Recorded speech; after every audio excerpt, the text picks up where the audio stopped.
అసలైన ప్రభుత్వం కాంగ్రెస్ ప్రభుత్వం అని చెప్పుకోక తప్పదు.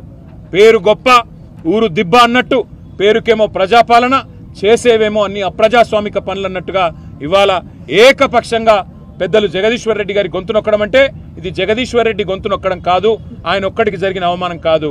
ఈ రాష్ట్రంలోని రైతాంగం తరపున, ఈ రాష్ట్రంలోని ఆడబిడ్డల తరపున నెలకు 2,500 రూపాయలు కావాలని గొంతు విప్పినందుకు, రాష్ట్ర రైతాంగం తరపున రుణమాఫీ జరగలేదు అని చెప్పి ప్రశ్నించినందుకు, రాష్ట్ర రైతాంగం తరపున ఎండుతున్న పంటల విషయంలో మా పార్టీ తరపున ప్రభుత్వాన్ని నిలదీసినందుకు, రాష్ట్ర పేదవాళ్ల తరపున పెంచని పెన్షన్ల గురించి, అమలు కాని 6 గ్యారంటీల గురించి, 420 హామీల గురించి ప్రశ్నించినందుకు తట్టుకోలేక ఈరోజు ప్రభుత్వం ఒక కుయుక్తితో మా సభ్యుడిని సస్పెండ్ చేసింది. అందుకే నిరసనగా మేమందరం కూడా ఇక్కడ కూర్చున్నాం.